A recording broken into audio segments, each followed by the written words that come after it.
and welcome to the Pig and Whistle Tales from Azeroth. As always, here at the Pig and Whistle in Stormwind, I go for a variety of subjects with regards to World of Warcraft. So grab a bottle or a pint, sit back and enjoy this episode. We'll be looking at the latest iteration of the War Within Alpha, as well as some forum bits and bobs, mainly to do with PvP. And yeah, that's what we're doing, I guess, this week. But as always, we'll get started in the weekly news. We have Strewn, Zakani Elders, and Aerostar as your weekly world bosses for the week. Aerostar being the, what is it called? Awakened world boss for the week, as well as, it's not Aberrus, it's Amirdrasil. The Dream's Hope is the raid that is awakened for the week.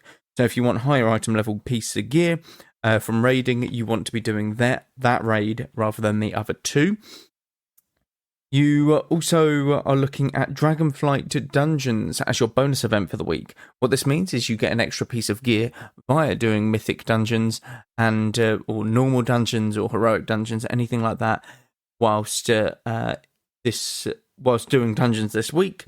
So make sure if you are gearing something for PvE, you are definitely pushing as much as you can this week to get the items that you want. How have I spelt this? Deep 6 is your, brawl for the week. Essentially, this is a 6v6, and it's just a few of the battlegrounds that are in the game. So Warsaw Gulch being one of them. I think Arathi might be one, like Temple of Kotmogu, them sort of things. They are 6v6 only. That you don't have the extra 4 people, so everything that you do in them battlegrounds matters a bit more. Incorporeal, Spiteful, and Tyrannical are your mythic affixes for the week. Incorporeal, essentially, there are minions that spawn and you just have to CC them. Very simple. Spiteful, when you kill a enemy minion, it summons the Spiteful Shades. You simply want to kite them, slow them, push them away. They'll die off on their own, but you can also use them as sort of numbers, or you can use that to pad the meters, the DPS meters, essentially, as it were, and get more astral power if you're a boomkin, get more procs if you're a mage, warlock, whatever you are, essentially. And Tyrannical is the final mythic affix, and this is where the bosses have more health, and the minions that they spawn have more health and damage as well. So you want to bring a talent build that can accommodate for that. So let's get into the alpha. This week, we obviously get the last zone. I'm going to butcher this. Ajkahet, I believe it is called. You have 2 new dungeons, City of Threads and Arakara, City of Echoes. Okay, a couple of cities there, very nice. You have a new battleground that they are testing out. This is the Deep Hall Ravine. This is the mix between what I believe is either Storm and the... what's the minecart one? Silver Shard Mines. It's a mix between that, is what people have been saying. And it is themed in the Ringing Deeps, where the foreman Uzjax and architect Raphius have tasked with collecting as much valuable ore, gems, and crystals for their respective priorities. Rufius, the Unbound Earthen, has big plans for the ore and gems found in the ravine. But the machine speakers of the earthenworks are quite possessive of such precious minerals. Uzjax and his team plan to secure these minerals before Rufius and his band of misfits get their hand on it. Okay, no idea who these characters are, but I'm guessing we'll figure that out when we do questing. So, mechanics of it. It is an 8v8 and a 10v10 battleground that will be available in battleground modes. It's a hybrid map in which teams earn points by controlling either of the 2 active minecarts that move along the tracks on the map, or capturing a lucrative gem, the Deep Hall Crystal, that is located in the middle of the map. Okay, so 2 carts and 1 capture point. Very nice. The Deep Hall Crystal can be returned to either capture point located on the high ground on the opposite sides of the map.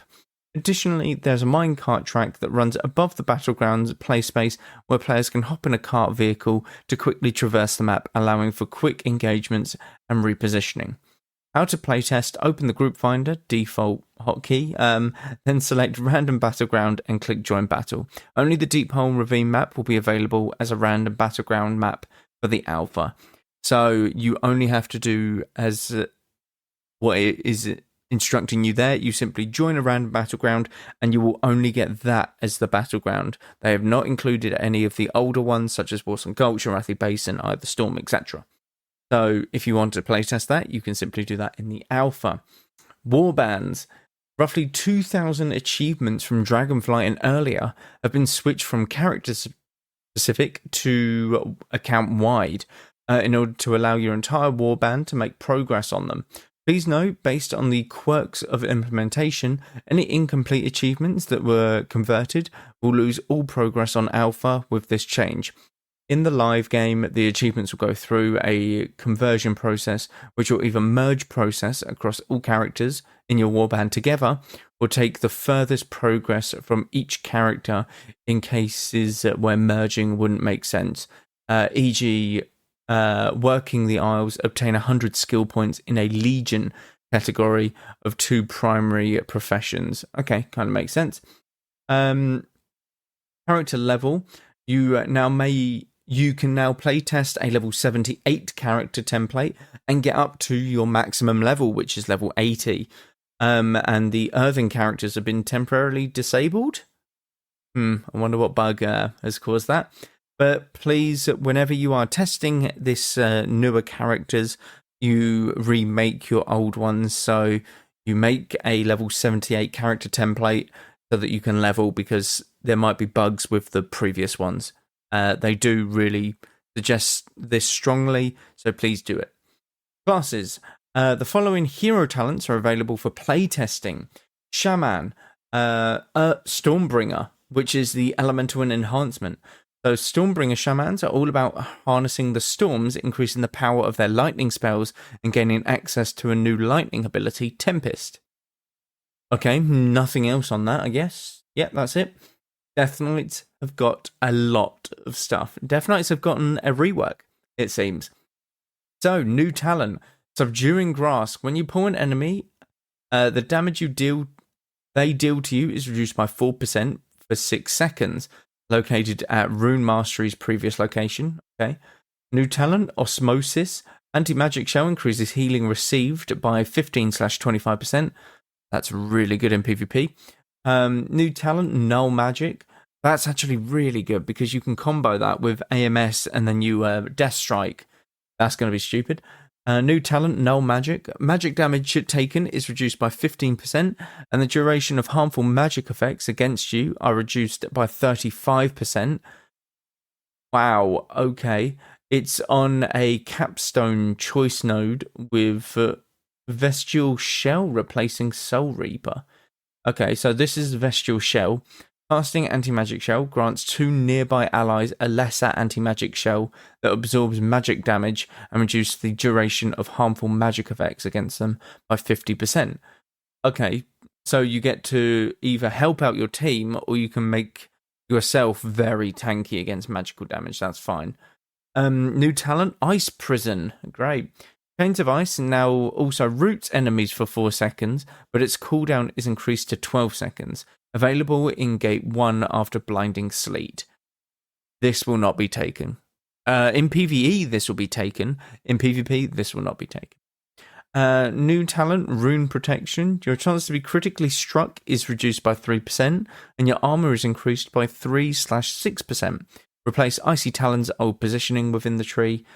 Okay, not bad. Chains of Ice now granted baseline. Anti-Magic Shower is now baseline. Rune of the Stone Skin Gargoyle can now be reforged on one-handed weapons. Rune of Hysteria has been removed. Empower Rune Weapon has been removed. Okay. A-Bomb Limb no longer grants Bone Shield, Runic Corruption, and Rhyme based on specialization. Rune of the Apocalypse has been updated. The War effect, damage taken increased to 4% was 1. What? Damage taken? Why would it increase the damage that you take? That seems a bit weird. Oh wow, Pestilence effect. Damage increased by 500%. That's kind of crazy. That Famine effect. Damage dealt to the caster reduced by 5%, was 2%. And death effect, healing reduction increased to 5%, was 1%. So you have a 25% chance to get a really, really good sort of damage increase. That's not bad. And the thing is, like, the other effects aren't even that much of a hindrance. You're just kind of going on, well, essentially RNG, which isn't great. Everything else has been moved about and stuff like that. But yeah, this is like baseline, by the way. This is baseline Death Knights. For Unholy, you have a few other bits and bobs. So, new talent, Doomed Bidding. Consuming Sudden Doom calls upon a Magus of the Dead to assist you for 8 seconds. Now a choice node with Summon Gargoyle. That seems very bad, I'm not going to lie. New talent, Raise Abomination. Summons an abomination to attack nearby enemies, applying Festering Wound with its melee attacks and inflicting all nearby enemies with plague, essentially. 90-second cooldown replaces Army of the Dead. I don't really know enough about Unholy Death Knights to say if this will be good or not. I think it has potential. Possibly. New talent, Foul Infectious. Your diseases deal 10% more damage and have a 5% chance to critically strike. Okay, straight up damage increase. Everyone kind of likes that. Menacing Magus. Your Magus of the Dead Shadowbolt now fires a volley of Shadowbolts up to 4 nearby enemies. That's PvE related. That is PvE. I do not care, with all due respect. Like, some of these need to be PvP changes. Some of these need to be looked at for PvP changes. There is a lot of things that are obviously tweaked in terms of, like, numbers-wise. So cooldowns are a bit longer. Maybe they have a longer cooldown. Maybe they're a bit shorter of a cooldown. All of that stuff. Augmentation has a new talent. Looking at this, Arcane Reach. The range of your helpful magical spells is increased by 5 yards. Okay, so are they going to address the range issues of Evoker? But that's the problem with them, because they can cast while moving with the hover and stuff. I don't know how they're going to do that. What's this? Living Bomb damage increased by 100%. Does not increase in PvP combat. That's good. Because people will just get one shot by a Living Bomb then. There's nothing too crazy. You have Brewmaster stuff. Now, Brewmaster, I'm not very much aware of what they have, but there's new talents, so we're going to look at them. Elixir of Determination. When you fall below 40%, you gain an absorb for 100% recently purified damage, or a minimum of 20% of your maximum health. So a fat shield. And this can occur every 15 seconds? That's kind of crazy. Strike at Dawn. Rising Sun Kick grants a stack of Elusive Brawler. No idea what that is. New talent, One with the Wind. You have a 10% chance to not reset your Elusive Brawler stacks on a successful dodge. I'm guessing this is something for, like, I don't know, their dodge chance from what I'm gathering, but who knows. New talent, August Blessing. When you would be healed above maximum health, you instead convert an amount healed to equal to 40% of your critical strike chance to a heal over time effect. Seems very weird, like a critical strike chance, but okay, not bad. New talent, Ox Stance. Casting Purifying Brew grants charges / stacks of Ox Stance based on stagger level. When you take damage that is greater than 60% of your current health, a charge is consumed to increase the amount of you stagger. So stagger, for Brewmasters, if people are unaware, you essentially, if you take 100 damage as a hit, instead you take 50 damage and you stagger 50 of it. And this stagger may be, over the course of 5 seconds, you take the extra 50 damage. So 10 damage a second. That's what their passive is, essentially. That's what makes them relatively decent at tanking, because not everything is a massive hit at once. They can stagger out the damage over the course of a certain, like, time period. Now, obviously, this stagger does, like, stack. So if you take another 100 damage, then suddenly you've taken 100 damage just as burst damage, but you've got 100 damage to still go. So instead you're taking 20 damage per second, you know, that kind of thing. And that's what stagger is for Brewmasters. New talent, Black Ox Adept. Rising Sun Kick grants a stack of Ox Stance. Okay. New talent, Heightened Guard. Ox Stance will now trigger when an attack is larger than 50% of your current health. I feel like there's never anything like that, but who knows. Then everything else is just a few bits and bobs that are like tweaked a bit. Rogue has a new talent, Shadowheart. Leech increased by 3% while stealth. What? That seems really weird. Aerobic Strikes has been redesigned. Auto attacks increase auto attack damage and movement speed by 1% for 3 seconds, stacking up to 10%. Is no longer increased the... so this is where they're like stopping the range increases of melees. So they did this with druids, feral druids. They took away their ranged abilities from them, so you have to be a melee to do your damage. The thing is, I find it funny that they're taking away the rogue ones and the feral druid ones, but paladins are still throwing hammers at me from like 20 to 30 yards. And yeah, so are demon hunters. You know, it's that kind of thing. It seems a bit ridiculous. Hopefully they target that sort of range next, in my opinion. But this is something. Assassination has a new talent. Rapid Injection. Envenom deals 10% increased damage, while Envenom's effect is active. Nothing too crazy, to be honest. No, they no longer have sepsis. Okay, sepsis has been removed. That's interesting. Adrenaline Rush has been updated. No longer increases global cooldown recovery rate by 25% while active. Now increases global cooldown recovery rate equal to your haste up to 25%. Now increases energy regen by 50% was 60%. Okay. Again, sepsis has been removed. A few bits and bobs have been nerfed, buffed and stuff, but nothing too crazy to go over. Destruction Warlocks have new talents. The Destruction Warlock has new talents. Increase the critical strike chance of your destruction spells by 5%. Nothing too crazy. Ember Storm, increase the damage done by your fire spells by 2 to 4% and reduce the cast time of your incinerate spell by 10/20%. Not bad. No, they didn't. They brought back Decimating Bolt. Oh my god. Decimating Bolt hurls bolts of decimating magic at your target, dealing shadow damage and increase the damage of your next 3 incinerates by 40%.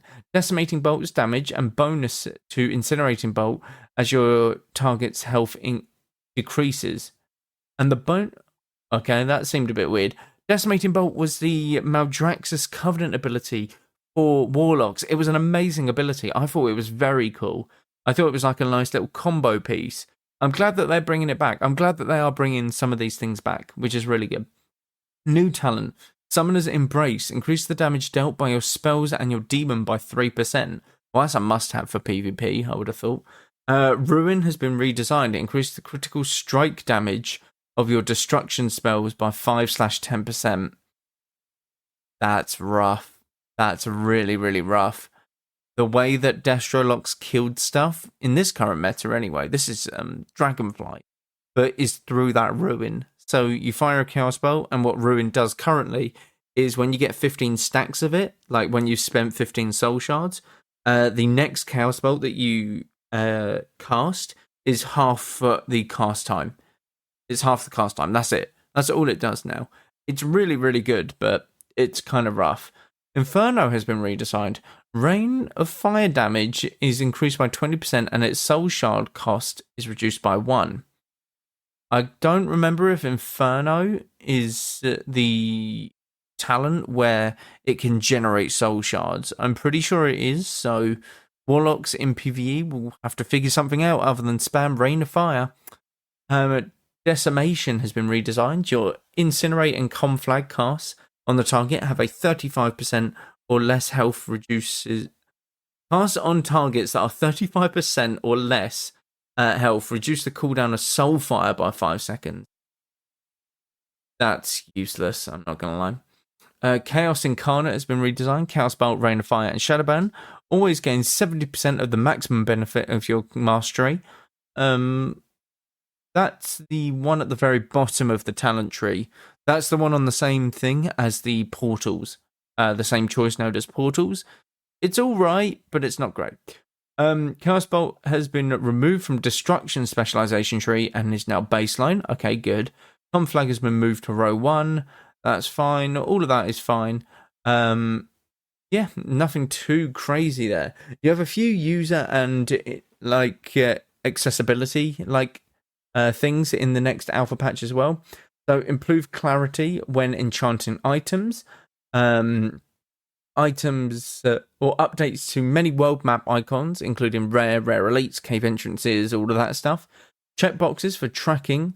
You have been added to the quest log for easier management.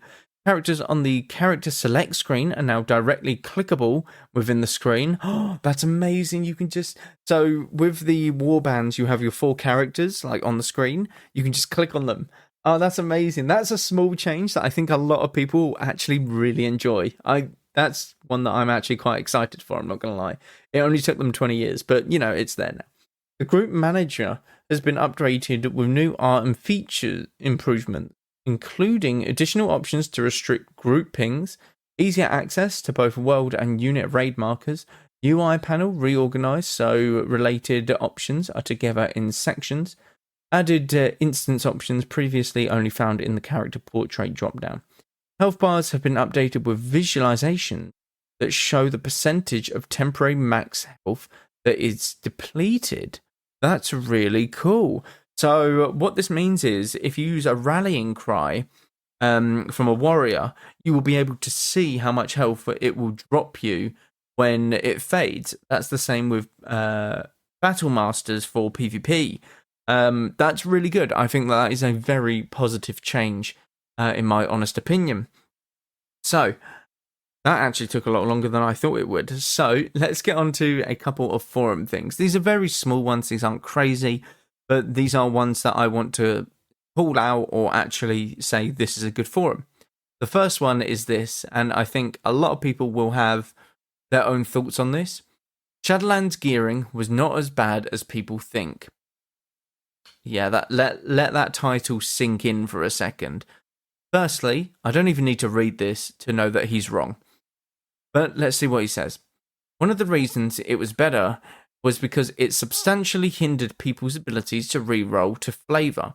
They would need to spend days, if not weeks, getting farmed by people to fully gear an overpowered spec they rerolled to probably making it less popular.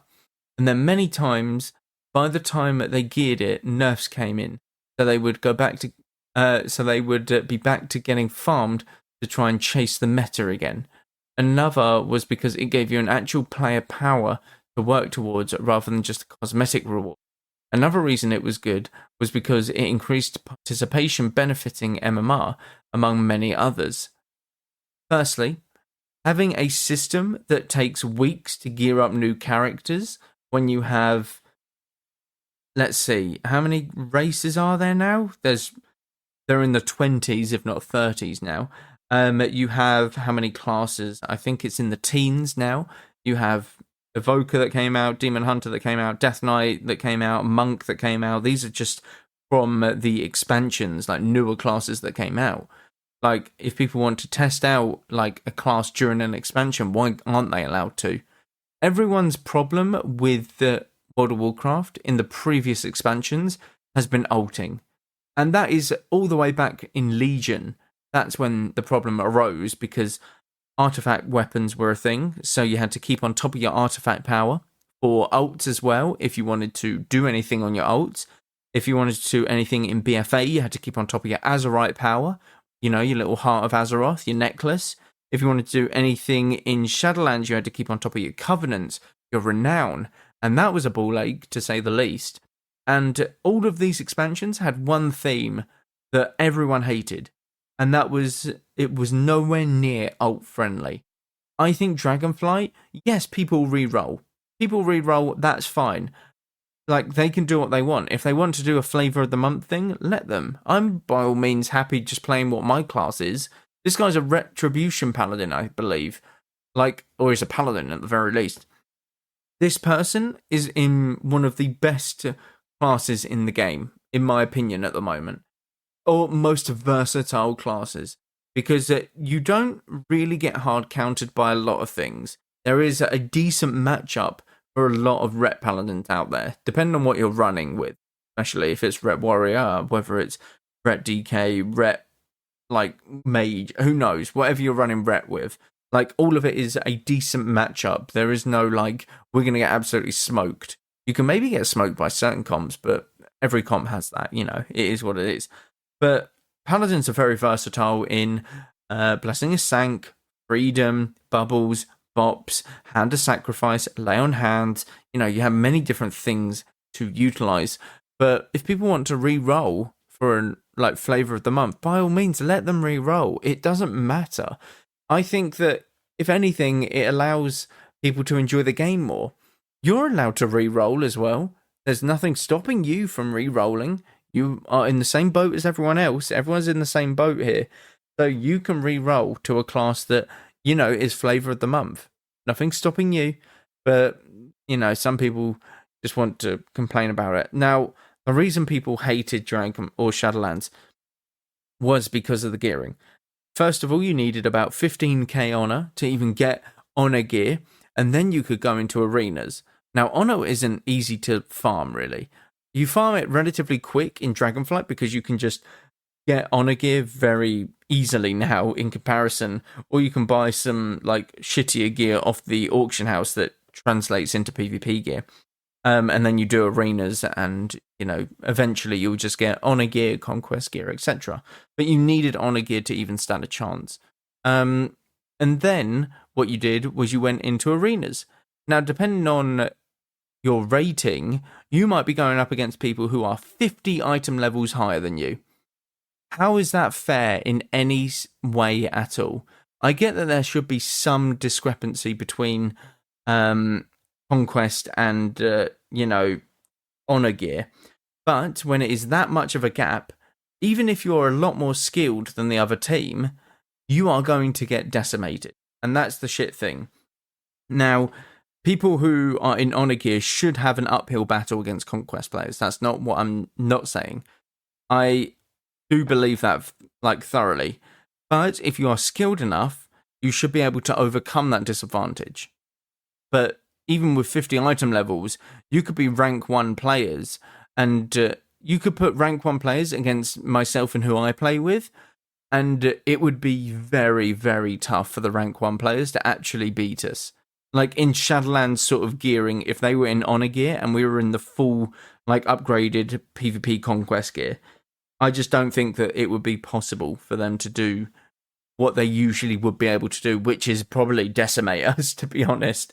The ranking system just didn't help with the, like, ranking up of gear as well.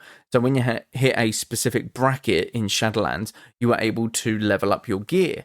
And what this meant was you had to spend more honor to level up your gear. And this usually meant it was about 10 to 15k honor that you spent to level it up. And if you didn't have that honor, you would have to either do battlegrounds to get the honor, or you'd have to risk going into arenas again to get that honor as well. But the thing is, if you drop below that threshold, that rating threshold, you wouldn't be able to upgrade the gear. And then you would have to make that rating back again. So do you see where the problem is? There was so many fundamental flaws in Shadowlands gearing. It's unreal. You cannot defend it. There's no way you can defend it at all. It is ridiculous. But again, nothing is stopping you from re-rolling. If you want the flavor of the month class, you know, just do it yourself. It's that simple. This is one of the worst takes I think I've seen on the forums, because you cannot defend, like, the Shadowlands gearing system for PvP at all, in my honest opinion. There's no chance at all. But that is where I will end it today. Thank you all very much for listening. Do check out all of the socials down below. Constant stuff happening. Constant stuff happening over there. Thank you all very much for listening, and go with Valor, friend. Goodbye all.